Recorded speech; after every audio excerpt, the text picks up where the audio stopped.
हर पुरुषों की अधिकतर आदत होती है काम पे जाने से पहले या तो वो किसी ना किसी दुकान पर रुकते हैं या अपने मित्रों से मिलते हैं। कुछ ना कुछ ऐसी आदत होती है, पान की दुकान पर रुक गए। तो रसखान जी की एक आदत थी, वे काम पे जाने से पहले एक पान की दुकान पर जाते थे, वहां से पान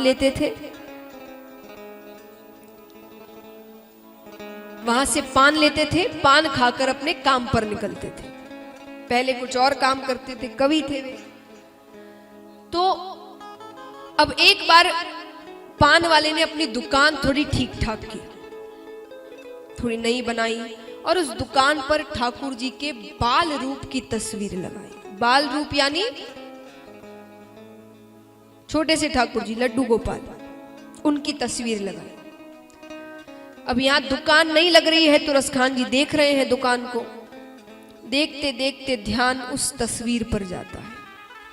ऐसे तो नहीं जानते कौन है, वो नहीं समझते कृष्ण जी कौन है, वो तस्वीर देख रहे हैं। इतनी सुंदर तस्वीर, इतना सुंदर बालक, ये मोर मुकुट, घुंघराले बाल, बड़ी बड़ी आंखें, इतना प्यारा मासूम सा चेहरा। देखते देखते नजर पैरों पर पड़ती है। अरे कैसे माता पिता है इसके, इतना छोटा सा बालक है, दिखने में इतना मासूम और नाजुक लग रहा है, ये जमीन पर पैर रखेगा और इसके पैरों में कांटे चुभ जाएंगे। पान वाले से कहते, अरे सुनो, ये जो बालक है ना, इसके माता पिता से कहना इसके पैरों में जूतियां पहना दे। अब सुबह सुबह का समय है, तब ज्यादा कमाई नहीं हुई होती है। पान वाले का दिमाग ठीक नहीं था, उसने कहा इतना है तो तुम ही ले आओ। रसखान जी चले जाते हैं वहां से। दूसरे दिन फिर सुबह के समय पान खाने आते हैं, हाथ में दो छोटी छोटी जूतियां लेकर। आकर कहते हैं उससे, अरे सुनो, मैं जूतियां लेकर आ गया, ये मैं तुम्हें भी देने नहीं कहूंगा, तुम मुझे बता दो वो रहता कहाँ है, मैं उसे दे आऊंगा। फिर वही सुबह का समय पान वाले ने कहा, वो वृंदावन में रहता है, उसका नाम श्याम है, उससे ज्यादा मुझे नहीं पता, ढूंढ लो। अब रसखान जी पूरे वृंदावन में ढूंढ रहे हैं, सबसे पूछ रहे हैं, क्या बताओ कहाँ मिलेंगे श्याम, बताओ कहाँ मिलेंगे श्याम, बताओ कहाँ मिलेंगे श्याम। चरण पादुका लेकर सबसे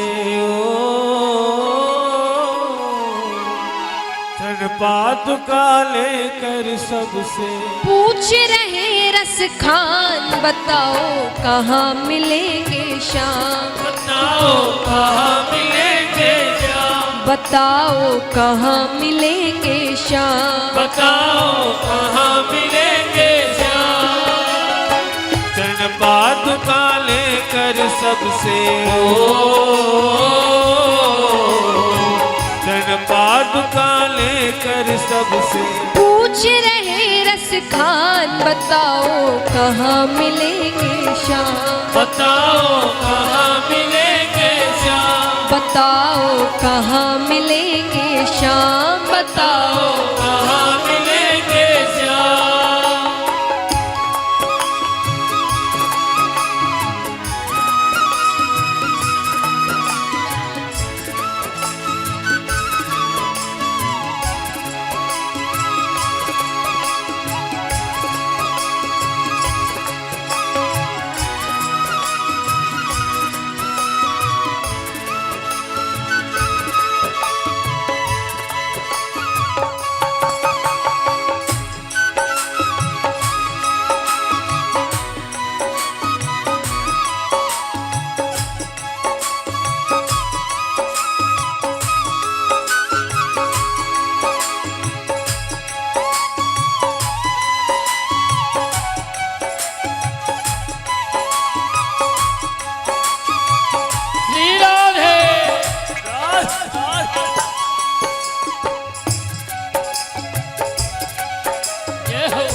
गांव वाले आसपास आते हैं, आकर पूछते हैं किसे ढूंढ रहे हो?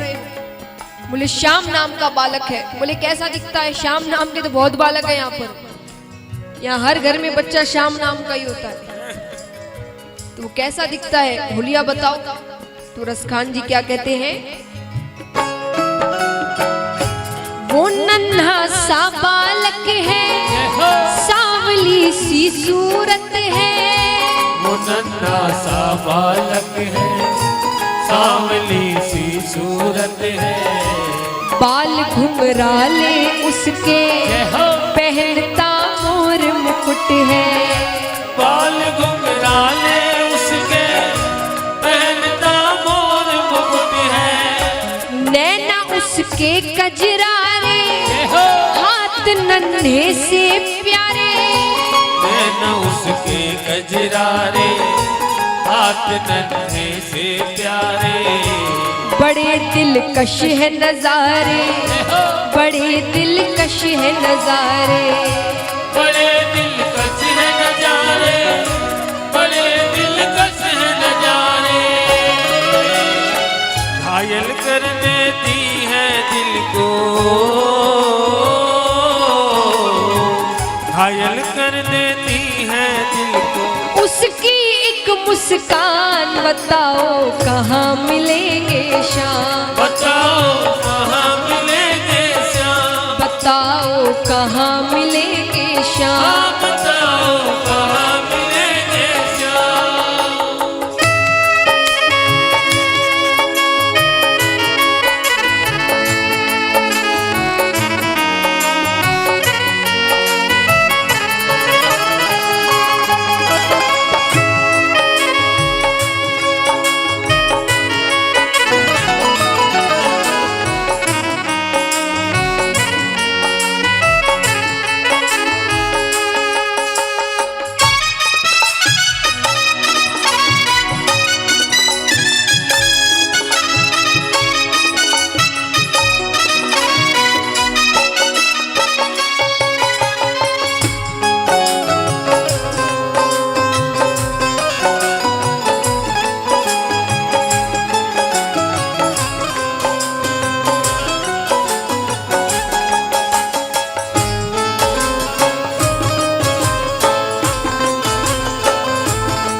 अब यहाँ पर एक सज्जन आते हैं, आकर पूछते हैं रसखान जी से, अरे मुझे बताओ किसे ढूंढ रहे हो?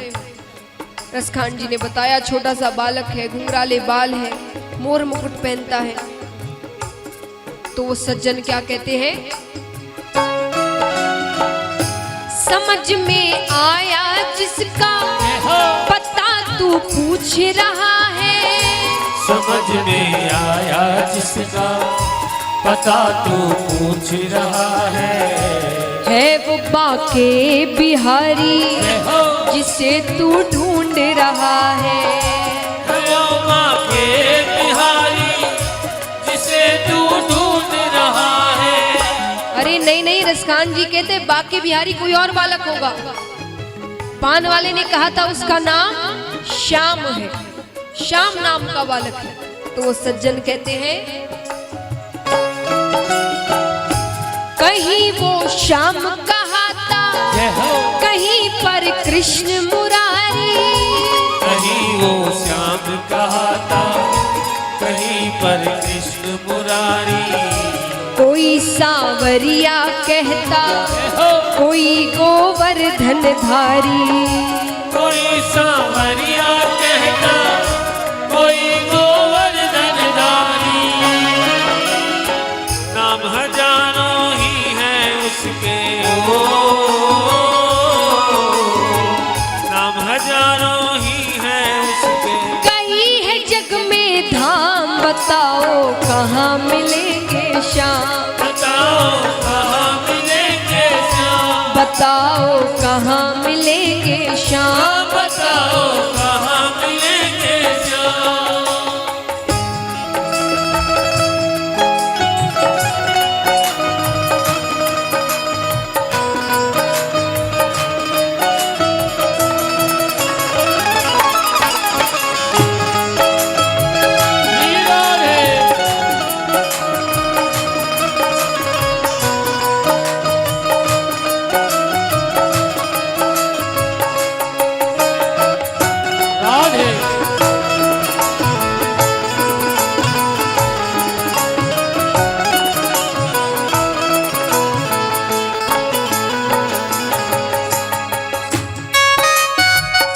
बोलिए भक्तर भगवान की।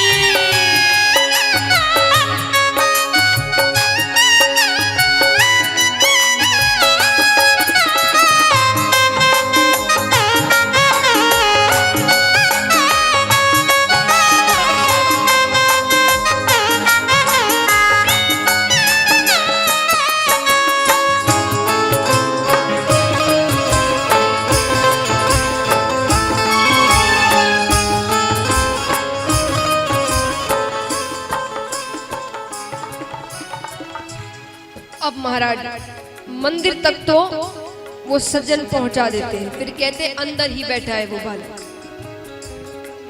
रसखान जी अंदर जाने ही लगते हैं कि पंडित जी बाहर आते हैं। अरे अरे अरे कहाँ चले जा रहे हो तुम अंदर नहीं आ सकते।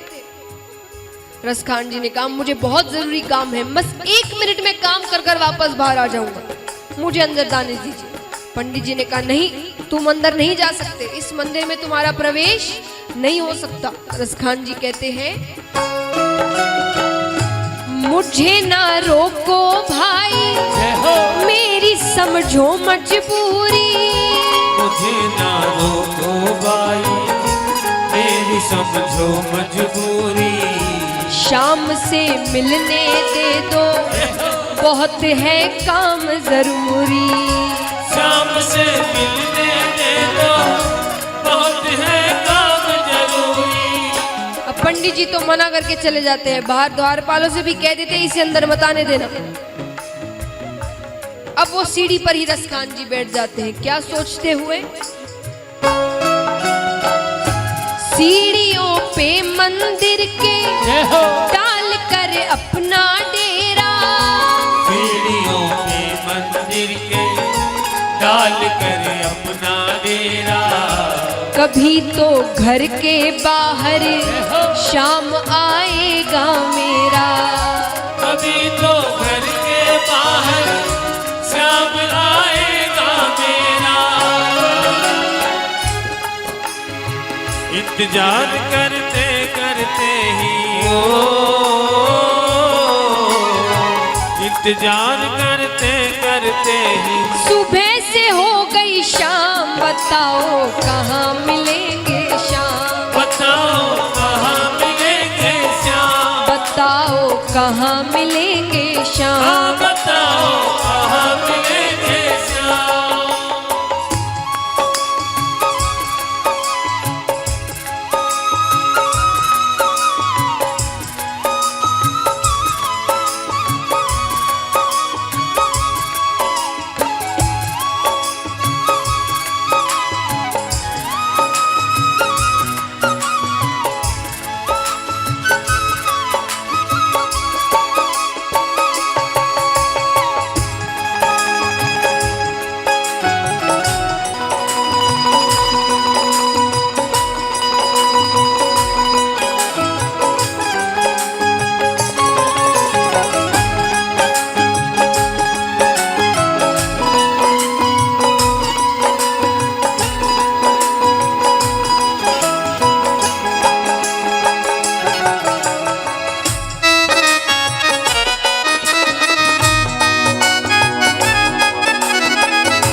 महाराज यहाँ इंतजार करते करते पूरी रात बीत जाती है। पूरी रात रसखान जी बैठे रहते हैं। सुबह सुबह अचानक एक आहट होती है। खड़े होते हैं, इधर उधर देख रहे हैं, कोई नजर नहीं आ रहा।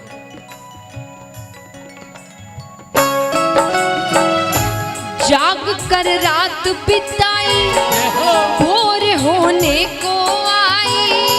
जाग कर रात बिताई, भोर होने को आई। तभी उसके कानों में कोई आहट सी आई। तभी उसके कानों में कोई आहट सी आई। कभी वो दाएं देखे, कभी वो बाएं देखे। कभी वो दाएं देखे, कभी वो बाएं देखे। वो चारों ओर ही देखे, नजर ना कोई आए। वो चारों ओर ही देखे, नजर ना कोई आए। झुकी नजर तो चरणों में ही झुकी नजर तो चरणों में ही। बैठा नन्हा श्याम, बताओ कहाँ मिलेंगे श्याम। बताओ कहाँ मिलेंगे श्याम। बताओ कहाँ मिलेंगे श्याम। बताओ कहाँ मिलेंगे श्याम। चरण पादुका लेकर सबसे चरण पादुका लेकर सबसे पूछ रहे रसखान, बताओ कहाँ मिलेंगे श्याम। बताओ कहाँ मिलेंगे श्याम। बताओ कहाँ मिलेंगे श्याम। हाँ बताओ कहाँ मिलेंगे श्याम। बोलिए कृष्ण कन्हैया लाल की।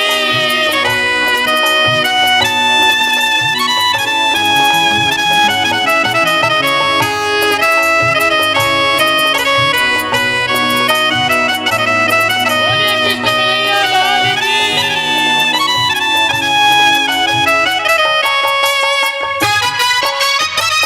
राधे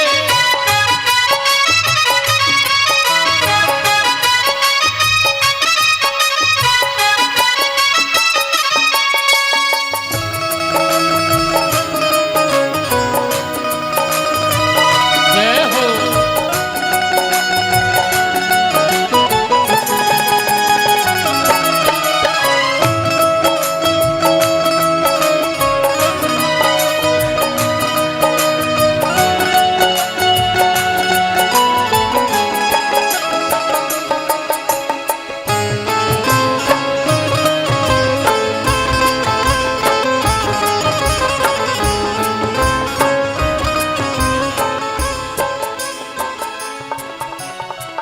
अब रसखान जी उन्हें देखते हैं, जूतियां पहनाने के लिए पैर उठाते हैं। पैर उठाते ही तो जो नजारा देखा, कितने ही कांटे चुभे हैं, छाले पड़ गए हैं। रसखान जी ने कहा कि मैंने पहले ही कहा था कि बालक धरती पर पैर रखेगा और इसके पैरों में कांटे चुभ जाएंगे। पहले ही बता देते, तुम यहाँ रहते हो, मैं पहले ही आ गया होता। रसखान जी कहते हैं, खबर देते तो खुद ही तुम्हारे पास मैं आता। खबर देते तो खुद ही तुम्हारे पास में आता। न पाँव में छाले पड़ते, न चुभता कोई कांटा। न पाँव में छाले पड़ते, न चुभता कोई कांटा। अब ठाकुर जी जवाब देते हैं। ठाकुर जी कहते हैं, छवि जैसी तू मेरी बसा कर दिल में लाया। छवि जैसी तू मेरी बसा कर दिल में लाया। उसी ही रूप में तुझसे मैं तुझसे मिलने आया। उसी ही रूप में तुझसे मैं तुझसे मिलने आया। ठाकुर जी कहते मेरा भक्त मुझे जिस रूप में भजता है मैं उसी रूप में दर्शन देता हूँ। द्रौपदी जी के समय बाद में द्रौपदी जी ने कहा कि आपको आने में इतनी देर क्यों लगी। भगवान कहते तुम कहती कृष्ण मुझे बचाओ, मैं तुरंत आ जाता, मैं पीछे ही खड़ा था तुम्हारे। तुमने क्या कहा, हे द्वारिकाधीश मुझे बचाओ, द्वारिका के नाथ मुझे बचाओ, तो मुझे द्वारिका होकर आना पड़ा, इसलिए मुझे इतनी देर लगी। तो तुमने किस रूप के दर्शन किए थे? रसखान जी ने कहा बाल रूप के। अब बाल लीलाएं ठाकुर जी ने कहा की है बताइए? वृंदावन नहीं, गोकुल। गोकुल में ठाकुर जी की बाल लीलाएं हुई थी। वृंदावन में ठाकुर जी ने रास किया। तो छोटे से ठाकुर गोकुल में थे और रसखान जी कहां बैठे हैं? वृंदावन में। और बोले तुमने दर्शन भी उस तस्वीर के किए जिसमें मैंने जूतियां नहीं पहनी। तो गोकुल से वृंदावन बिना जूतियों के मुझे चल कर आना पड़ा, इसीलिए मेरे पैरों में कांटे चुभ गए। बोलिए कृष्ण कन्हैया लाल की। तो ठाकुर जी कहते हैं छवि जैसी तू मेरी बसा कर दिल में लाया। छवि जैसी तू मेरी बसा कर दिल में लाया। उसी ही रूप में तुझसे मिलने आया। उसी ही रूप में तुझसे मिलने आया। गोकुल से मैं चल कर आया। गोकुल से मैं चल कर आया। तेरे लिए ब्रज धाम बताओ कहाँ मिलेंगे श्याम। बताओ कहाँ मिलेंगे श्याम। बताओ कहाँ मिलेंगे श्याम। बताओ कहाँ मिलेंगे श्याम।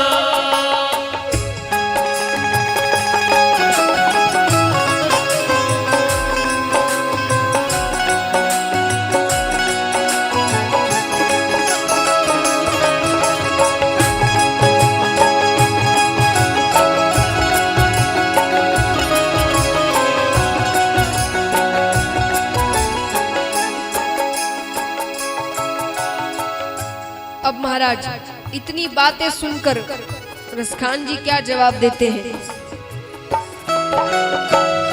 शाम की बातें सुनकर कवि वो हुआ दीवाना।